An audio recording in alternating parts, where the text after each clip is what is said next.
Dios es bueno.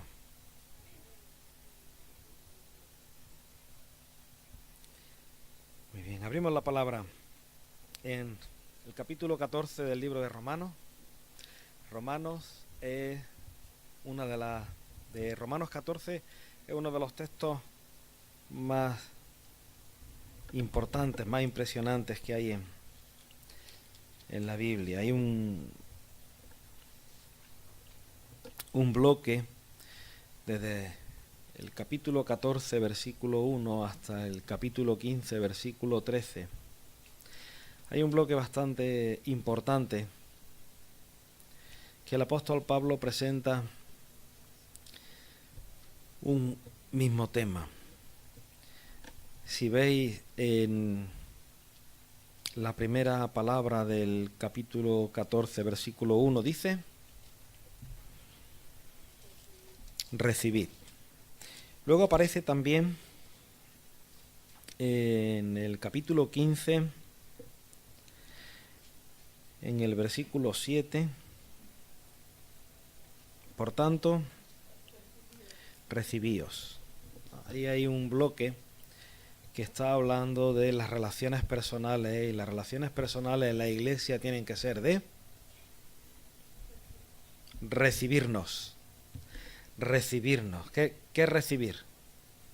Cuando tú recibes a alguien, no recibir de coger algo, sino recibir a alguien. Cuando tú recibes a alguien, ¿eso qué significa?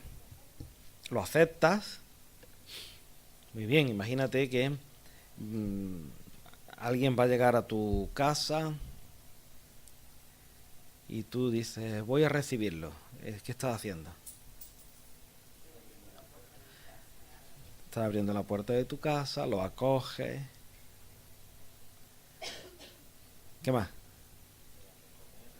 Sus necesidades, pues en ese momento pues tú también te sientes un poco en la situación en la que tienes que entrar en ellas también, necesidades de comida, o si necesitas asearse. Tú estás recibiendo a alguien, ¿no? Entonces estás aceptando, estás proveyendo, estás cuidando. La palabra dice que nos recibamos lo uno al otro. El capítulo 14 nos habla de una situación especial en ese recibirnos. Y está hablando de un tipo de creyentes que tienen cierta dificultad en temas que no son importantes, sino en temas secundarios. Hay temas cristianos fundamentales. Por ejemplo, Dios envió a su Hijo para morir por nosotros. Es un tema fundamental, pero hay temas secundarios. Y en el tiempo de Pablo, los temas secundarios eran, por ejemplo, ¿qué hay que comer? ¿Qué días son fiestas? ¿Qué hay que hacer en las fiestas? Eran temas secundarios. Entre nosotros también hay muchos temas secundarios. Hay temas que no son fundamentales, sino que son temas secundarios. Y hay gente que los temas secundarios los vive de una forma y otras lo viven de otra forma. ¿No? ¿Sí entendéis o no? En lo fundamental nos debe de unir. Pero los temas secundarios no nos pueden separar, no nos pueden dividir. Entonces dice: recibid al débil en la fe, pero no para contender sobre opiniones. Y eso significa para no discutir en aquellas cosas que no son importantes. Entonces, esas cosas que no son importantes, la Reina Valera del 60 le llama opiniones. Son cosas secundarias, que uno puede verlo de una forma y otro puede verlo de otra, y los dos estar en el Señor sin ningún tipo de dificultad a la hora de orar, a la hora de presentarte delante del Señor. Son temas, a eso le llama opiniones. Entonces llega alguien con una opinión diferente a la tuya, y muchas veces eso hace que nos separemos, que nos distanciemos. La palabra dice que no, que recibamos al débil en la fe. Al que tiene esa dificultad para desenvolverse en su vida cristiana de una forma libre, la palabra le llama débil. Y al que no tiene esa dificultad, la palabra le llama fuerte. Si seguimos leyendo, dice, porque uno cree que se ha de comer de todo, y otro que es débil come legumbres. El que come no menosprecia al que no come, y el que no come no juzgue al que come, porque Dios le ha recibido. Y ahí aparece otra vez esa palabra. Es decir, Dios nos acepta, Dios nos acoge, tanto a uno como a otro. Es decir, Dios te acepta y Dios te acoge. De la misma forma que Dios hace con nosotros, nosotros tenemos que hacer con los demás. Porque no somos nosotros los dueños de nadie, sino que nuestro Señor es Dios, ¿no? ¿Tú quién eres que juzgas al criado ajeno? Para su propio Señor está en pie o cae, pero estará firme, porque poderoso es el Señor para hacerle estar firme. Y muchas veces pensamos que somos nosotros los que hacemos que alguien esté en pie o que caiga, y no, es el Señor el que lo hace, ¿no? Y está en las manos del Señor, cada uno de nosotros estamos en las manos del Señor, y es el Señor el que hace la obra. No somos dueños los unos de los otros, ni hay un carné espiritual que te diga tú perteneces a asamblea o tú perteneces a... No hay ningún tipo de situación así, ¿no? Sino que somos todos siervos, criados del Señor. Entonces nosotros no podemos juzgar al criado ajeno, sino que cada uno para su propio Señor. Hay una serie de principios en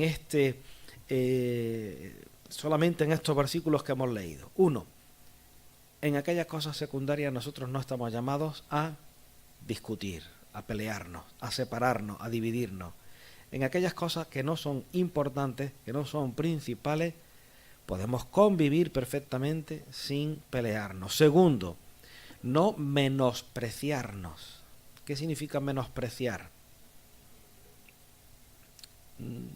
Valorar a otra persona como inferior, como que no está a tu altura.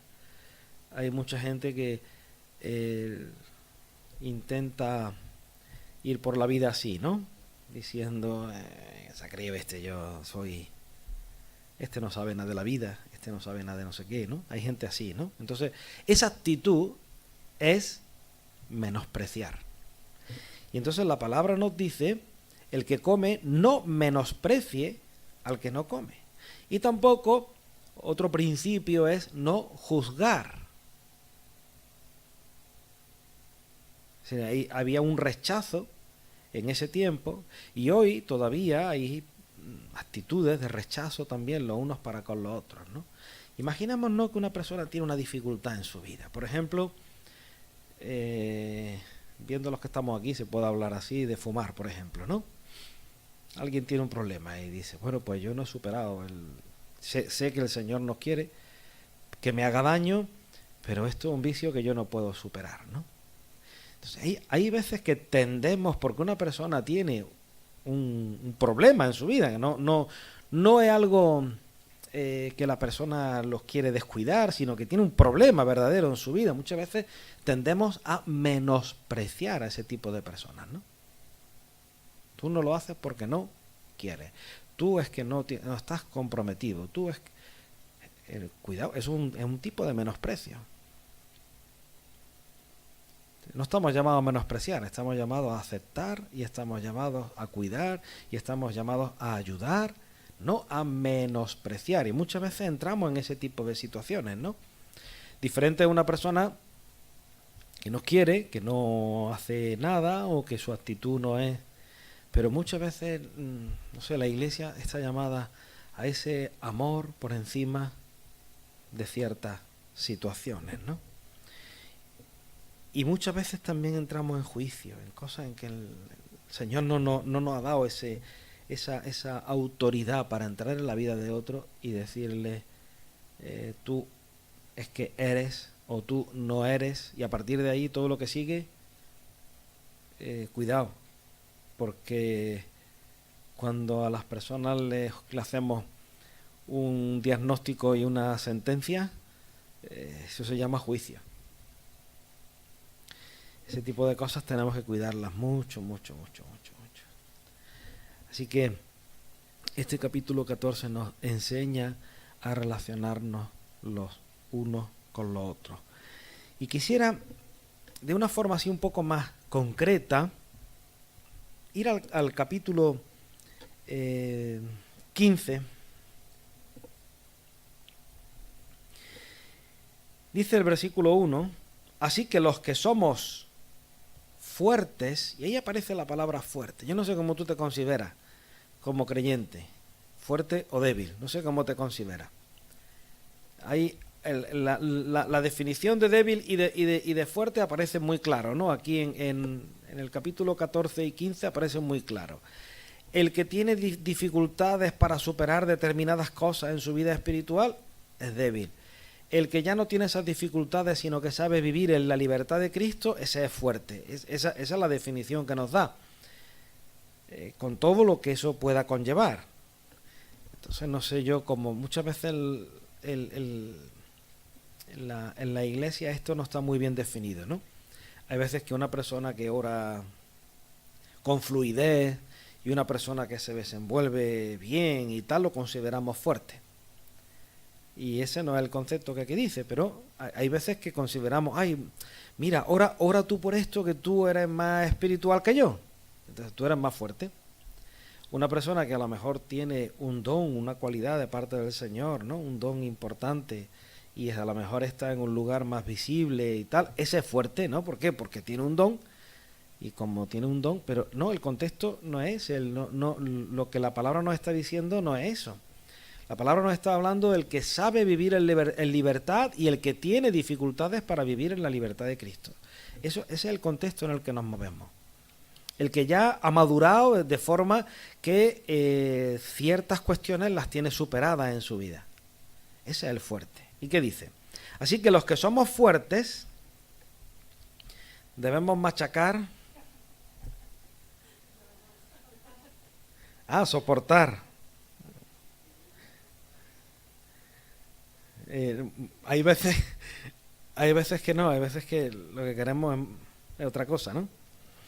Debemos soportar las flaquezas de los débiles. Y aparece a continuación algo importante, y no agradarnos a nosotros mismos. Y yo quisiera profundizar un poquito en esa parte, ¿vale? Bien. El fuerte está llamado a soportar las flaquezas de los débiles. Un poquito antes Pablo ha dicho en el versículo 17 del capítulo 14, porque el reino de Dios no es comida ni bebida, sino justicia, paz y gozo en el Espíritu Santo. Frase o versículo muy conocido, ¿no? El reino de Dios no es comida ni bebida, sino justicia, paz y gozo en el Espíritu Santo. ¿Vale? Entonces, el que come o el que no come, el que bebe o el que no bebe, el que guarda fiestas, el que no guarda fiestas, no. Según dice Romanos capítulo 14, el reino de Dios no consiste en eso, sino que consiste en justicia, paz y gozo en el Espíritu Santo. Versículo 18. Porque el que en esto sirve a Cristo agrada a Dios y es aprobado por los hombres. Así que sigamos lo que contribuye a la paz y a la mutua edificación. Hay una ley importante en la vida cristiana, y es que los problemas van para arriba y las bendiciones van para abajo. Me explico. Los problemas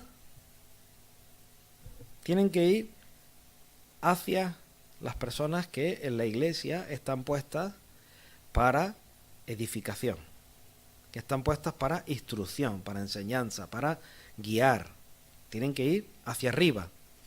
Y la bendición va, ¿hacia dónde va la bendición? Hacia abajo. Pero muchas veces no hacemos eso. Muchas veces los problemas los planteamos hacia nuestro entorno más próximo o hacia personas que no nos van a poner muchos problemas, y entonces los problemas los planteamos hacia abajo. ¿Qué ocurre cuando los problemas van hacia abajo? Cuando los problemas van hacia abajo, el creyente más débil es el que se resiente, porque es más débil. Si ya de por sí ya tiene ciertas dificultades en su vida cristiana, cuando todavía le cargamos con problemas, esos problemas le hacen mella. Entonces los problemas no pueden ir nunca hacia abajo, los problemas tienen que ir hacia arriba. ¿Quién soporta mejor los problemas, el fuerte o el débil? Tenemos un saco de 50 kilos, ¿a quién se lo ponemos encima? ¿A Marco o a mí? ¿A Marco? Sí. ¿Quién llevará mejor 50 kilos, Juan o Mari?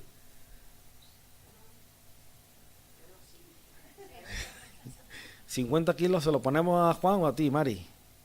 A Juan. ¿Por qué? Porque es más fuerte. Eso lo entendemos todo el mundo, ¿no? Eso lo entendemos todo el mundo. Pues muchas veces vemos algún problema dentro de la iglesia, vemos alguna situación, vemos algo que no me gusta o tengo cualquier dificultad, y en vez de ponerlo sobre los hombros del fuerte, vamos a quien nos va a entender mejor, entre comillas, ¿no? El que nos va a dar la razón, el que nos va... Hay una ley que tenemos que tener muy clara. Los problemas tienen que ir hacia arriba y las bendiciones tienen que ir hacia abajo. Es una realidad que en toda iglesia, en la vida cristiana, hay fuertes y hay débiles. Es una realidad. Hay personas que pasan por situaciones y saben vivir en la libertad de Cristo, saben buscar delante del Señor. Y hay personas que les cuesta más trabajo porque su día a día les lleva mucha carga y les cuesta más trabajo soportar todavía más problemas. Igual que físicamente hay personas que tienen más fuerza y otros que no tienen tanta fuerza. Igual que físicamente hay personas que son más enfermizos y personas que no son más enfermizos. Igual que físicamente hay personas que tienen un organismo que pueden comer de todo y otro, como coma un poquito más, ya la ha liado. ¿Cómo te puedes comer eso de noche? ¿Os habéis preguntado eso alguna vez? ¿Cómo te puedes comer eso de noche? Y aparece la abuela. Es que los jóvenes, mientras es joven, no le llama la atención que se coma eso de noche, ¿no? Pero cómetelo tú. Ya no, ya... Bueno, Juan no, Juan es aparte. Pero el fuerte es así, ¿no? Entonces, espiritualmente hay gente que se come lo que sea. Hay gente que afronta, hay gente que ora, que busca y que hace. Hay gente que tiene esa cualidad de parte del Señor. Y hay quien no, hay quien es más débil. Pues los problemas, las dificultades, cuando tú tengas dificultades, cuando tengas problemas, no puedes ir a tu entorno más próximo ni cargar a nadie, sino que los problemas tienen que ir hacia arriba. Y las bendiciones hacia abajo. Es una ley que tenemos que tenerlo clarito, clarito, clarito. De otra manera, así que sigamos lo que contribuye a la paz y a la mutua edificación. No podemos poner cargas en sitios que sabemos que el edificio se va a resentir. Tenemos que poner las cargas en los sitios de carga. Entonces tiene que haber paz y lo que contribuya a la mutua edificación.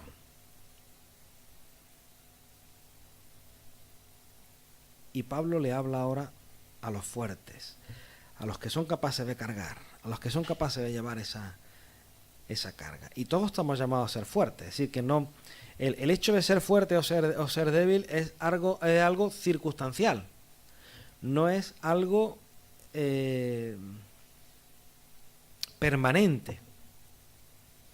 Si una persona cuando empieza en el Evangelio es más débil, le cuesta más trabajo vivir ciertas cosas, tiene dificultades que todavía no ha superado, pero cuando va pasando un tiempo, va profundizando en la palabra, va profundizando en la oración, el Señor trata con su vida y poco a poco es capaz de ir fortaleciéndose y cogiendo mucha más fuerza. Así que estamos llamados todos en un proceso a ser fuertes, no a ser débiles. A ti te tocó ser débil, tú ya eres débil, y como ya eres débil, pues vas a ser débil toda la vida. No, la palabra dice que nuestro hombre exterior se va gastando, ¿vale? Fíjate que físicamente es al revés. Cuanto más tiempo pasa, somos más débiles. Pero espiritualmente no, porque nuestro hombre interior se va renovando de día en día. Entonces nuestro hombre interior cada vez es más fuerte. Así que sigue una forma inversa. Lo físico cada vez se va debilitando más, pero espiritualmente cada día vamos creciendo más, cada día somos más fuertes. Y estamos llamados todos a ser fuertes. ¿Y qué le dice a los fuertes? Que tienen que soportar las flaquezas de los débiles. Y no agradarse a sí mismos. Es lo que dice la palabra. ¿Qué significa agradarte a ti mismo? ¿Eso qué significa? Salirte con la tuya, muy bien, eso es agradarte a ti mismo, salirte con la tuya, ¿qué más? Buscar tu propio beneficio, ¿qué más? ¿Qué más es agradarte a ti mismo? Salirte con la tuya, buscar tu propio beneficio. Sí, pero de una forma un poquito más coloquial. ¿Qué sería? Siempre tengo la razón. También, claro. Me agrado a mí mismo. ¿Ves cómo tenía razón? ¿Qué más? ¿Qué más? Hago lo que me viene bien. Lo que no, pues no. Claro. No perdono. Sí, yo perdono, pero ya es diferente. Te perdono, pero es diferente. Te perdono, pero es diferente. Eso yo lo he escuchado mucho. Te perdono, pero ya es diferente. Ya con esta persona tengo cuidado. Pues sí. Agradarme a mí mismo. Mi opinión, que bien, siempre llevo razón, qué bien pienso yo, ¿no? Yo siempre, lo que hago, lo hago porque me gusta. Lo que no me gusta, ya, cuando me viene bien. Si no me viene bien, ya diferente, ¿no? Ese tipo de cosas, agradarnos a nosotros mismos. Agradarse a uno mismo es algo muy humano, es muy natural, pero no tiene nada que ver con la vida cristiana. Agradarse a uno mismo es algo que fluye en nosotros, es algo que nos sale de una forma espontánea, no es algo que nosotros lo busquemos. Es que malo eres que te agrada a ti mismo, no, es que es algo que queremos, todos queremos. Un bienestar, estar bien, tener las cosas controladas, tener las cosas ordenadas, tenerlo todo en su sitio, tenerlo todo bien y que no haya ningún problema, ¿no? Siempre queremos eso en nuestra vida y tendemos a eso. Cuando en nuestra vida se desequilibra algo, una enfermedad, un problema económico, un problema de cualquier cosa, cuando se desequilibra algo, ya no nos sentimos cómodos, intentamos ir a esa situación, ¿no? Para agradarnos a nosotros mismos. Sin embargo, la palabra dice que no nos agrademos a nosotros mismos. Cada uno de nosotros agrade a su prójimo en lo que es bueno para edificación. Si estamos llamados no a agradarnos a nosotros, sino a agradar ¿a quién? Al prójimo. En lo que es bueno para edificación. Es decir, no agradar por agradar. No agradar entrando en pecado, no agradar entrando en aquello que va contra la palabra o en aquello que le es perjudicial, sino en aquello que es bueno. Agradar a otro, agradar al prójimo en lo que es bueno para edificación. Y ahí aparece el ejemplo de Cristo. Versículo 3. Porque ni aun Cristo se agradó a sí mismo. Antes bien, como está escrito, y ahí aparece un salmo, dice, los vituperios de los que te vituperaban cayeron sobre mí. La interpretación de este salmo es muy variopinta. Yo he leído y he escuchado interpretaciones de este salmo de diferentes colores y sabores. La expresión no tiene desperdicio. Los vituperios de los que te vituperaban cayeron sobre mí. El contexto en el que está escrito es que Cristo no se agradó a sí mismo. Así que ya tenemos una pista, ¿vale? Y la palabra vituperio significa vergüenza. Vergüenza. Avergonzar a alguien. Algo vergonzoso, algo por el que te tienes que avergonzar. Bien, alguien avergonzó a Cristo.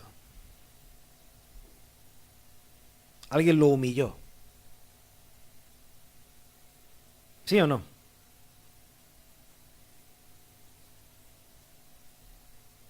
¿Sí o no? ¿Cuándo? Le golpeaban, le escupían, se burlaban de él, lo desnudaron, lo clavaron en una cruz. Según leemos en Isaías 51, la gente movía la cabeza en señal de desaprobación, de desprecio, de decir, hay que ver, a otros salvó, sálvate a ti mismo. Había eso, todo eso entra dentro de la palabra vituperio, una palabra muy rara, no lo usamos normalmente, pero entra dentro de eso, ¿no? Una vergüenza. Es algo. ¿Vale?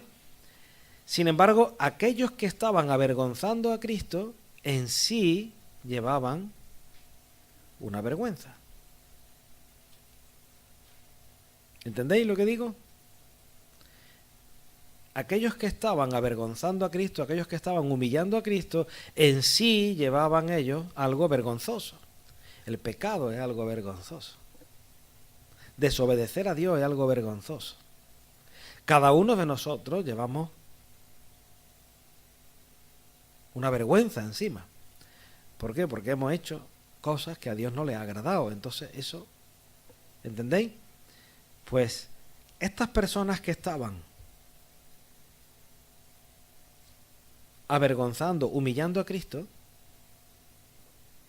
en sí ellos ya llevaban pecado, llevaban algo por los que ellos tenían que estar avergonzados. Pues Cristo cargó con la vergüenza de esos que estaban avergonzando a Cristo, cayó sobre Cristo mismo. Esto es duro. Tú estás quitando el pecado, tú estás quitando la vergüenza de aquellos que te están avergonzando. Eso es duro, eso es complicado, ¿eh? Porque cuando alguien te hace algo, nuestra tendencia no es quitarle su vergüenza, es decir, bueno, ya está, no te preocupes, que las consecuencias de tu pecado yo las voy a borrar, las voy a eliminar, yo voy a pagar por ellas. Cristo hizo eso. Los vituperios de los que te vituperaban cayeron sobre mí. Porque las cosas que se escribieron antes para nuestra esperanza se escribieron a fin de que por la paciencia y la consolación de las Escrituras tengamos esperanza. Si la Escritura se escribe para nuestra esperanza. Es decir, que incluso el propósito que Dios tiene no es algo para sí, sino que lo que nos ha dado, nos lo ha dado para nosotros. Muchas veces nosotros no entendemos que hemos sido creados no para nosotros mismos, sino para agradar a Dios y para edificar a los demás. No para agradarnos a nosotros mismos. ¿Quién te agrada a ti? A ti te agrada a Dios. Porque en eso consiste el amor. El amor consiste en que tú agradas a otro y es otro el que te agrada a ti.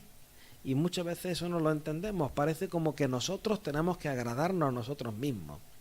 Si yo no cuido de mí, ¿quién va a cuidar? ¿Habéis escuchado eso, no? Si no me amo yo, ¿quién me va a amar? me da un capricho, me he hecho un regalo, ya que nadie me regala, me he regalado yo. Vivimos así muchas veces, regalándonos, dándonos caprichos, mirando por nosotros, mirando por lo que nos gusta, mirando nuestro propio interés. Pero la palabra no nos enseña eso, la palabra nos enseña ¿a qué? A mirar por el otro, a agradar a otro. ¿Y quién te agrada a ti? A ti te agrada el Señor. Es el Señor el que envió a su Hijo para dar su vida por ti. Es el Señor el que te provee, es el Señor el que te cuida, es el Señor el que te ama, es el Señor el que hace todo en tu vida. ¿Entendéis?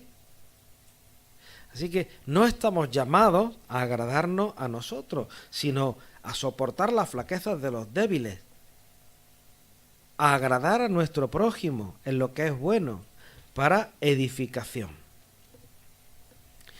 Para que unánimes a una voz glorifiquéis al Dios y Padre de nuestro Señor Jesucristo. Nos ha llamado a unanimidad. Y ahora aparece esa frase que decíamos al principio. Por tanto, recibíos los unos a los otros, como también Cristo nos recibió, para gloria de Dios. Pues os digo que Cristo Jesús vino a ser siervo de la circuncisión para mostrar la verdad de Dios, para confirmar las promesas hechas a los padres, y para que los gentiles glorifiquen a Dios por su misericordia, como está escrito. Por tanto, yo te confesaré entre los gentiles, y cantaré a tu nombre. Y otra vez dice, alegraos, gentiles, con su pueblo. Y otra vez, alabad al Señor todos los gentiles, magnificadle todos los pueblos.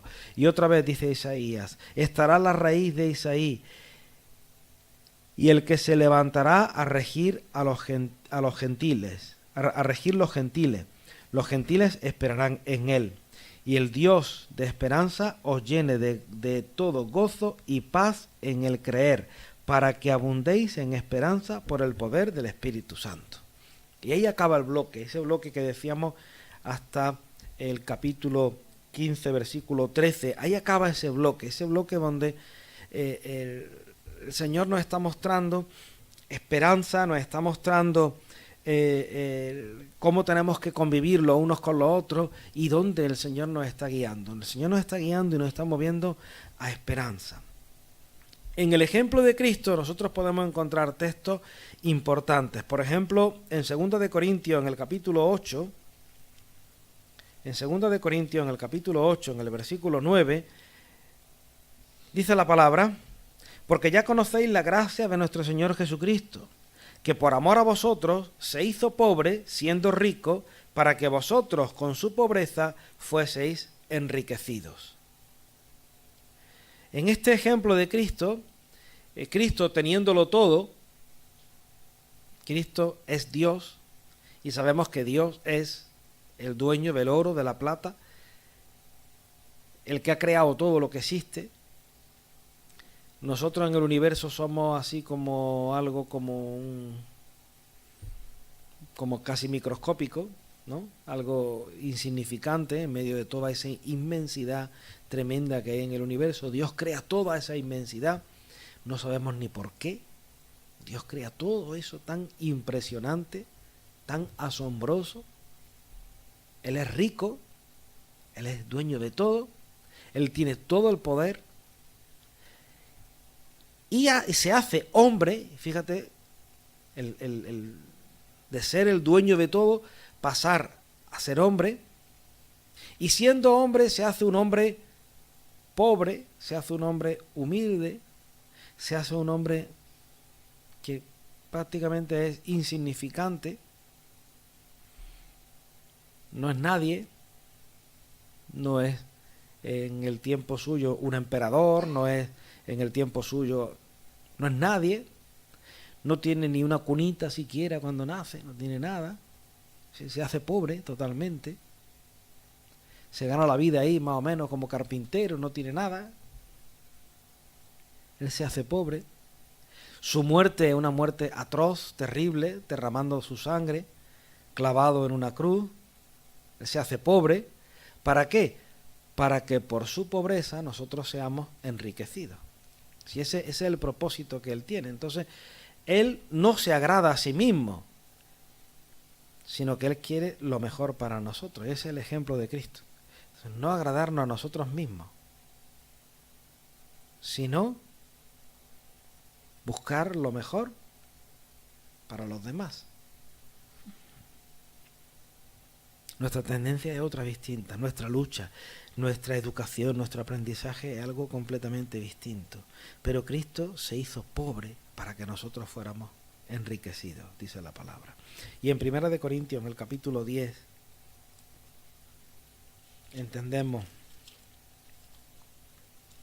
1 Corintios capítulo 10, que también habla de relaciones entre nosotros también, versículos 32 y 33, acabando, dice: no seáis tropiezo ni a judíos, ni a gentiles, ni a la iglesia de Dios. Como también yo en todas las cosas agrado a todos, no procurando mi propio beneficio, sino el de muchos, para que sean salvos. Y dice el versículo 1 del capítulo 11, sed imitadores de mí, así como yo de Cristo. Si Pablo ahí se pone también como ejemplo. Se pone como ejemplo de imitación, como él imita a Cristo. Él tenía claro que Cristo no se agrada a sí mismo, sino que se da. Intenta agradar a otros, intenta que los demás crezcamos. Cristo ha dado su vida para que nosotros tengamos vida. Cristo ha dado y ha conquistado promesas para nosotros. Y ahora Pablo se pone como ejemplo. Dice: no seáis tropiezo, ni a judíos, ni a gentiles, ni a la iglesia de Dios. A mí ese texto me llama mucho la atención, en el sentido de que muchas veces nosotros nuestra actividad tratamos de hacerla dentro de la iglesia. Y muchas veces estimamos mucho lo que hay dentro de la iglesia, pero realmente nuestra actividad no es solamente para la iglesia, sino que está a la vista de todo el mundo. Y tenemos que ser testimonio para todo el mundo. No tenemos que ser tropiezo a nadie, ni dentro ni fuera de la iglesia. Y en este tiempo, pues había un problema. La iglesia había nacido en medio del judaísmo. Para los gentiles, la iglesia era parte del judaísmo. Y para los judíos, la iglesia ya había salido del judaísmo. Entonces estaba ahí como ahí en medio, ¿no? Había alguien dentro de la iglesia que seguía el judaísmo, pero otros dentro de la iglesia ya no seguían el judaísmo. Y había una mezcla. Y Pablo, ¿qué dice? No seáis tropiezos, ni a judíos, ni a gentiles, ni a la iglesia de Dios. ¿Qué es lo que hacía Pablo? Dice: en todas las cosas agrado a todos. Y esto es algo que muchas veces nosotros no entendemos. Al que no se lo merece, ¿tenemos que agradarle o no tenemos que agradarle? Al que nos rechaza, al que levanta cosas contra nosotros, agradar a todos. Y muchas veces ponemos muchas excusas y decimos: bueno, pero es que esta persona, como ya ha hecho eso tan malo, como ya, entonces ¿no? También tenemos que agradar a esa persona, no procurando mi propio beneficio. Si Pablo muchas veces estaba en una posición en la que él mismo, en 2 Corintios, expresa que él podía perfectamente reclamar su derecho como apóstol y podía reclamar de la iglesia, podía reclamar lo que reclamaban todos los otros apóstoles, ¿no? Como él decía, ¿no? Todos vienen con su esposa, los acogéis y tal, y él podía haberlo reclamado, pero en ningún momento él buscó su propio beneficio.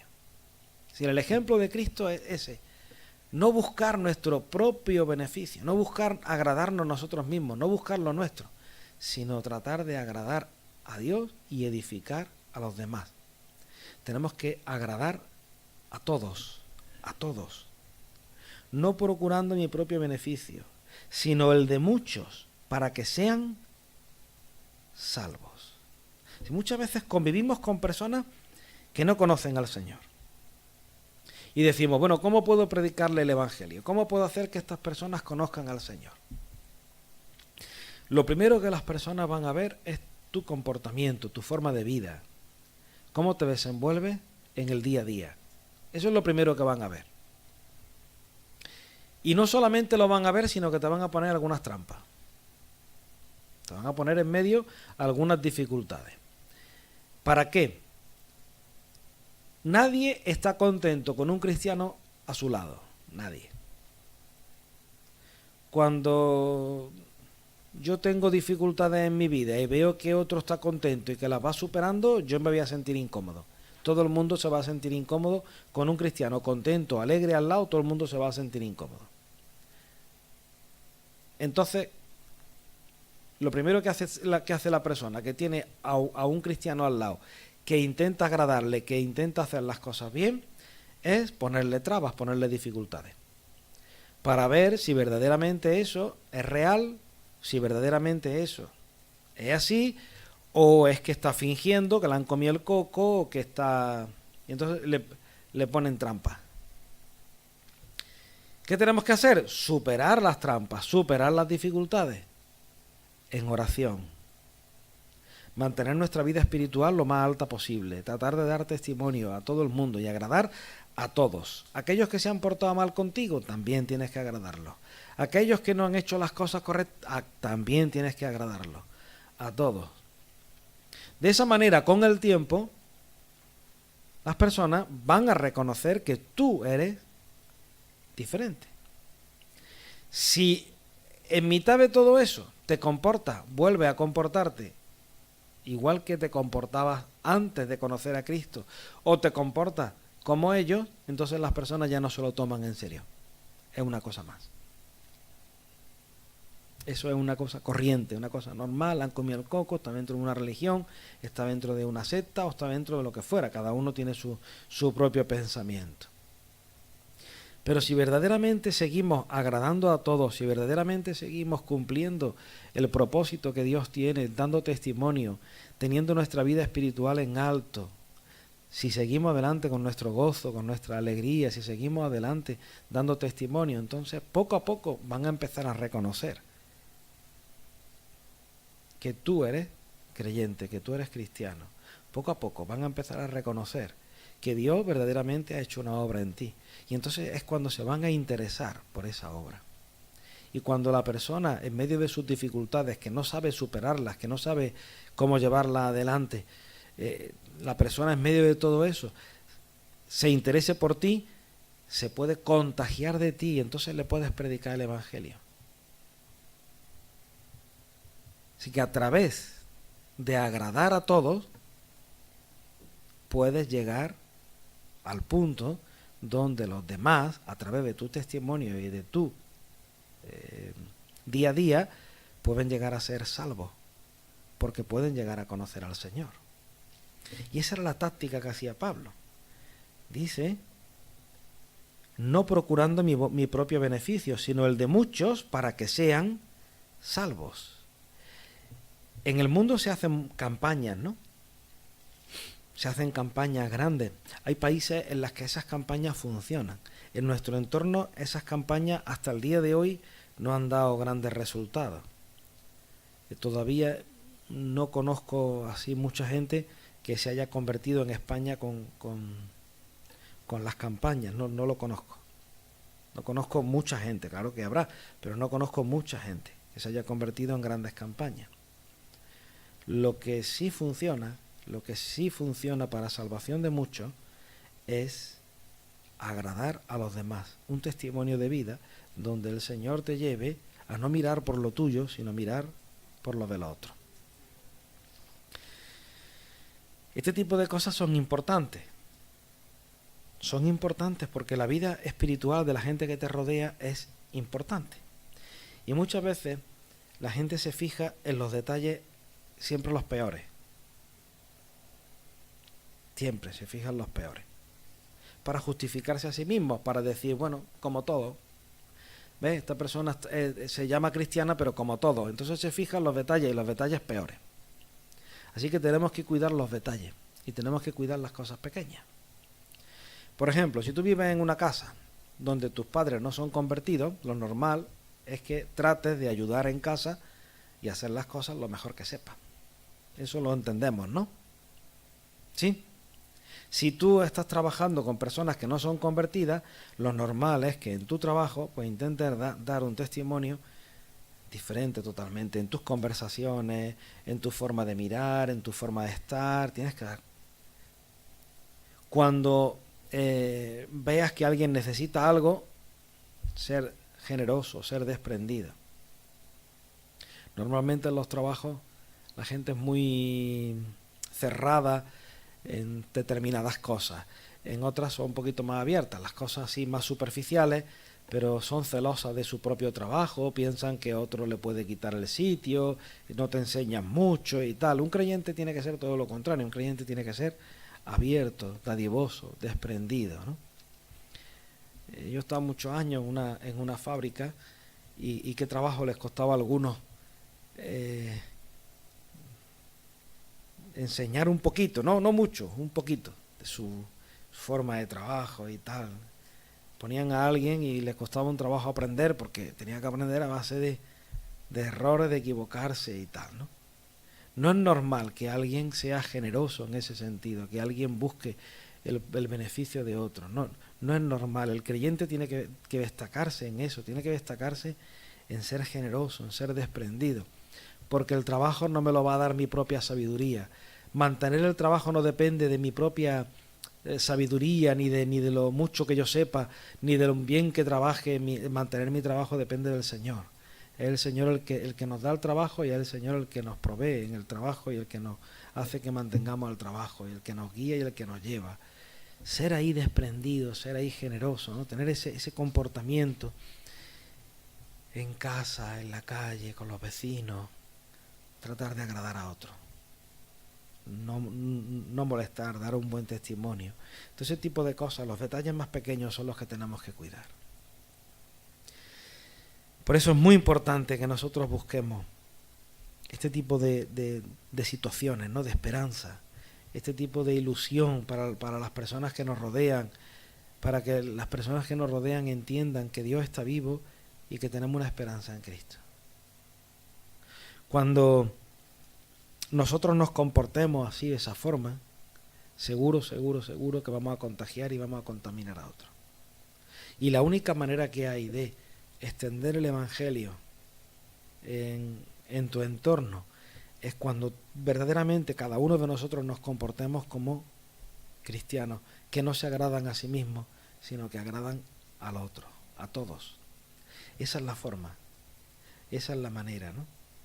Por eso es tan importante que nosotros cuidemos los detalles más pequeños.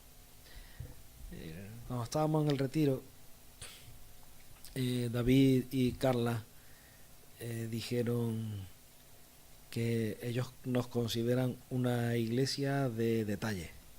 ¿Os acordáis de eso o no? ¿Os quedasteis con esa frase? ¿Sí o no? Dijeron, soy una iglesia de detalle. Yo sé que cuidar los detalles a ese nivel de iglesia es importante, y yo estoy con ellos que sí, que soy detallista en los cumpleaños, en las ocasiones especiales. Soy muy cuidadosos como iglesia, pero yo eso lo llevaría también al plano personal, íntimo, en cada casa. Tratar de cuidar los detalles. Cuidar los detalles es importante. Cuidar aquellas cositas en las que los demás, aunque parece que no están pendientes de nosotros, sí están pendientes de nosotros. Y tratar de dar a este mundo esa esperanza. Dice el versículo 13 que hemos leído, Romanos 15:13, dice: el Dios de esperanza. Dios es un Dios de esperanza. Es un Dios de esperanza. Nosotros ahora mismo tenemos una situación, la que sea, pero nosotros estamos esperando en Cristo y estamos esperando algo diferente. Algo distinto a lo que tenemos ahora. Ahora mismo tenemos una situación, cada uno la suya. Pues Dios es un Dios de esperanza. Y en eso consiste la fe. La fe consiste en estar esperando, aguardando, creyendo, viendo lo que todavía no vemos, porque lo estamos esperando, porque verdaderamente estamos confiando en el Señor. Por eso Dios ha dispuesto las cosas así, ¿no? El Dios de esperanza os llene de gozo y paz en el creer. Muchas veces nosotros nos complicamos a nosotros mismos y no estamos llenos de gozo y de paz en nuestro creer. Creemos y para nosotros es un sufrimiento. Sufrimos por una cosa, sufrimos por otra. La palabra del Señor dice que el Dios de esperanza nos llene de todo gozo y paz en el creer. En ese paso a paso que vamos dando en nuestra vida hasta llegar a la meta, manteniendo nuestra fe, nuestro creer. En todo eso, que el Espíritu de Dios nos llene de poder, nos llene de fuerza, para que podamos tener esa esperanza, ese Dios de esperanza que nos dé gozo y paz en nuestro día a día. Así que, hermanos, aspiremos a ser fuertes. Aspiremos a cuidar los detalles, no agradarnos a nosotros mismos, sino agradar a todos en lo que es bueno, para que sean salvos. Y ahí es importante. Yo creo que a todos nos preocupa la salvación de la gente que está cerca de nosotros. Muchas veces pensamos en la salvación de la gente y pensamos en algo bastante más lejano, ¿no? Pues vamos a salir a predicar la palabra, vamos a salir al parque, vamos a hacer tal cosa, vamos a hacer tal otra. Y parece como... Y yo creo que tenemos que tener carga por la gente que está cerca de nosotros. Es importante tener carga. La gente que está cerca de nosotros va a ser más difícil en el día a día, pero tenemos que darle tal testimonio que la gente crea en Dios cuando nos vea a nosotros, que glorifiquen a Dios cuando nos vean a nosotros, que ellos puedan decir que Dios está vivo cuando nos vean a nosotros. Y eso es lo más complicado de la vida cristiana. Y cuando alguien te hace algo, que tú sepas responder con ese bien, ¿no? Con esa humildad, ¿no? Que el Señor nos lleva. Así que no nos agrademos a nosotros mismos. No sé cómo te consideras en esta mañana, si fuerte o débil. Si te consideras débil, tienes que seguir creciendo. Tienes que seguir profundizando en las cosas del Señor. Prográmate un tiempo de oración diario, prográmate un estudio diario, prográmate no faltar a ningún culto, estar en la presencia del Señor, todo lo necesario. Si te consideras fuerte, empieza ya a no agradarte a ti mismo, a agradar a los demás, a entrar en las necesidades de otros. Así que quisiera que pudiéramos orar al Señor para avanzar en nuestra vida cristiana, según tú te consideres. Nadie te va a poner una etiqueta. Tú eres débil, tú eres fuerte. Pero cada uno de nosotros sabemos en qué posición nos colocó el Señor y cómo estamos en este momento, ¿no? Y hacia dónde nos dirigimos. Así que quisiera que pudiéramos orar al Señor para que, si eres fuerte, cojas tu sitio de fuerte y lleves las flaquezas de los débiles y entres en la necesidad de los demás. Y si eres débil, que te proponga un plan de crecimiento, un plan donde tú vayas en tu vida espiritual cada día más, cada día un poquito más, cada día avanzo otro poquito más, cada día busco al Señor, cada día voy orando al Señor y vamos cogiendo el ejemplo de esos grandes hombres y mujeres de Dios que vemos en la palabra y que nos precedieron también en estos 2000 años de cristianismo, cómo ellos han ido superando sus dificultades y nos han dado el testigo hasta el día de hoy, y nosotros hoy tenemos que hacer lo mismo también con los que vendrán detrás de nosotros, hasta que el Señor venga. Así que vamos a ir creciendo en el Señor. Padre Santo, gracias.